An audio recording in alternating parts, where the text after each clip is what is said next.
What does rock music have in common with turn-based games? They ebb and flow in terms of popularity. Throughout the 60s and the 70s and the early 80s, rock music was like the most popular genre of music out there. And then it kind of seems like the 90s was one last hurrah, one last decade where everyone was listening to rock music, whether it be metal or grunge. Rock was kind of at the top. And for a while, turn-based games, turn-based RPGs, were seen as one of the most prolific and beloved genre of games out there. And there was arguably no series more in control of that genre than Final Fantasy. For a while, it kind of made sense to buy a console for a Final Fantasy game because you knew it was going to be one of the best games on the system. I'm looking at the top selling Super Nintendo games, and Final Fantasy 6, 5, which is a Japanese exclusive, and Final Fantasy 4 are all in the top 25 selling Super Nintendo games. I'm looking at the top selling PS1 games, and right under the first Gran Turismo game is Final Fantasy 7 for the second best selling game on the PlayStation 1, which is absolutely insane. Guess what number 4 is? Final Fantasy 8. Guess what number 16 is? Final Fantasy 9. And then it even continues up until the PlayStation 2. Final Fantasy X is the 7th best selling game on the PlayStation 2, and not that far underneath it is Final Fantasy 12, which actually really surprised me. The only reason I'm throwing all these numbers out at you is because I think it's important to note that for about 15 years, Final Fantasy truly was one of the most important video game series of all time, and it was a system seller. And I honestly think Square Enix has kind of had a bit of an identity crisis with the series, arguably ever since the time 13 came out, which for a while was considered the worst game in the Final Fantasy series. And if we're talking purely in the numbered mainline entries, a lot of people would still argue that 13 is the worst game in the series. There were some reports that Square Enix was disappointed with the sales of Final Fantasy VII Rebirth and with Final Fantasy 16. Now, of course, there were some weird behind-the-scenes deals being made where Sony kind of got those games as a timed exclusive, so that definitely hurt these games in sales. But I think the fact that Square Enix didn't even take that into account and they still felt disappointed is kind of a red flag for how they feel about this series. The truth is, Final Fantasy is not a system seller anymore, and it hasn't been one in almost 20 years. People don't really buy consoles for Final Fantasy. I'm sure some people do, but not a lot. It's not like the late 90s where you would go to school and tell your friend you need a PlayStation to play Final Fantasy VII, which is what was happening. People were saying that. People were saying that about Final Fantasy X, but nobody's really saying that about Final Fantasy 16. So that's the first point I really wanted to hit on the nail there. Final Fantasy is not a system seller anymore, but that doesn't mean that it can't be this successful, iconic series that it used to be. And I know it sounds like I'm hating on the series right now. I'm really not. I do think Final Fantasy VII Remake and Rebirth are excellent video games, but at the end of the day, it's nostalgia, right? Like, they're going back to these old games, to this old cast of characters, because there's so many people like me that still love them. But I want to see what this series can do with a new cast of characters and a new world and a new story. And there's one thing that me and so many longtime Final Fantasy fans can't really escape from, and it's this thought that should Final Fantasy go back to turn-based combat? And I really just can't escape the answer yes. For a while there, it was kind of just common belief that if you made a big budget turn-based RPG, that it was just a waste of money, and most AAA studios and publishers didn't want to put the money or the time into that.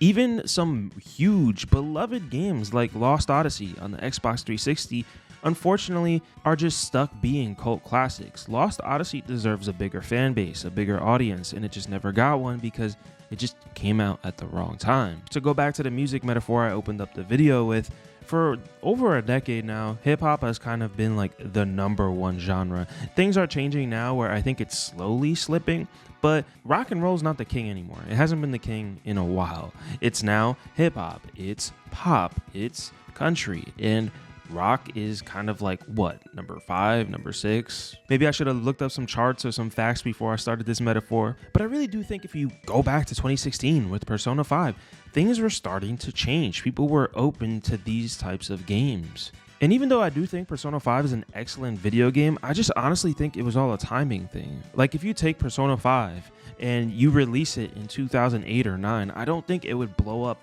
nearly half as much as it actually did. It's just a timing thing. And shortly after Persona 5, Dragon Quest XI blew up, which is insane because Square, previously Enix, were trying to get Dragon Quest huge in the West here for a while. Dragon Quest never really took off in the West to the point where they released 4 Dragon Quest games on the NES in America.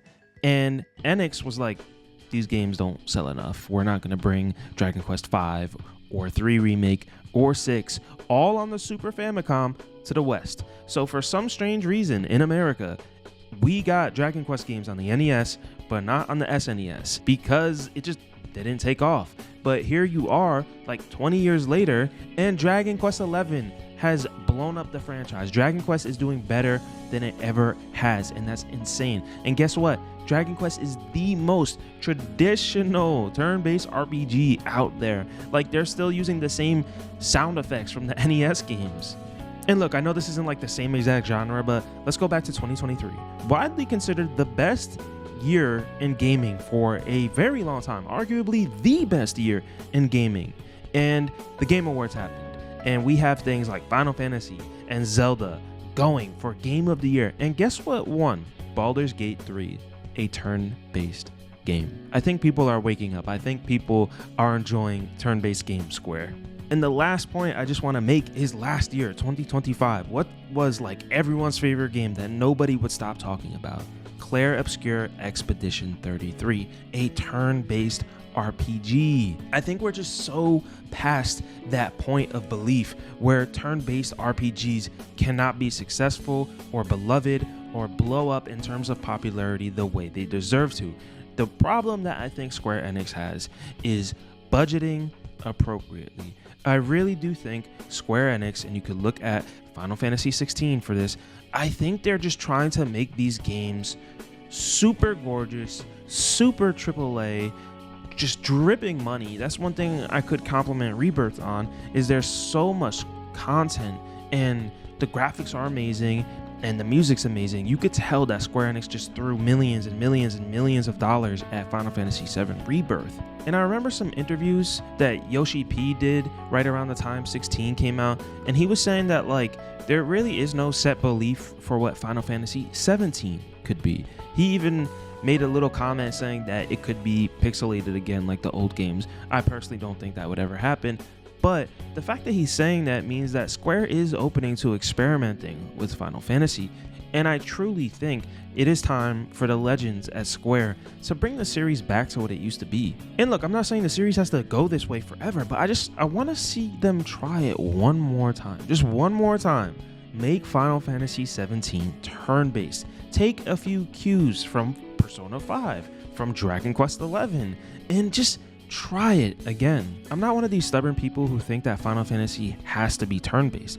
I played Final Fantasy 12 last year for about 35 hours, and I truly loved my time with it. I had some problems with the story and the pacing, and I felt like some of the characters were lacking writing, but I really enjoyed the Gambit system. I really enjoyed the combat. I enjoyed that game, and it wasn't turn-based. So I just think that, like, yes, you don't need it to make a great Final Fantasy game. Again, 7 Remake and 7 Rebirth proved that, even though there is a little bit of a turn-based element in there. I think people are seeing the appeal to turn-based games that I have for a while, where like there's just kind of like a cozy nature to them. They're not very stressful games. Like, yes, they can be hard and challenging and really test your knowledge and mastery of the mechanics, but because you don't need like that quick reaction timing, there's just almost like a relaxing nature to them. And turn-based games typically feature amazing characters and amazing stories. And if we're being like brutally honest, like not only has the combat of the last couple of Final Fantasy games been criticized, but so has the story. Like Final Fantasy 13 and Final Fantasy 15 and Final Fantasy 16. And I really liked Final Fantasy 16's combat. I thought the characters were like okay. The problem with Final Fantasy 16 is it's not an RPG, which is like kind of a sin for a Final Fantasy game. I just wish Square, instead of trying to like match the budget of something like a Sony first party game and being like, oh, let's throw like 100 million at this or something, like just cut that in half. And like, you don't have to go for photorealistic graphics. Go for something a little bit more stylized. Go for something slightly more cartoony, slightly more anime. I genuinely don't think anyone would mind that. Again, we live in a totally different era than 20 years ago. Anime is huge right now. People love Japanese media. And I really just do think people would absolutely adore a turn-based mainline Final Fantasy game. I know I'm kind of rambling right now. I guess my main point is I just think times have really, really changed. Yes, the late 2000s, early 2010s were very tricky for turn-based games, but we're in the golden age again, baby. Like, I really just think people have incredibly open minds to this genre, and it's kind of a shame to me that the most legendary turn-based JRPG series is afraid of being turn-based. So what do you think? Should Final Fantasy XVII go back to turn-based combat? Or should they keep embracing new styles of combat, new styles of gameplay? I am interested to know what you think. Have an amazing day. Thank you for watching my video.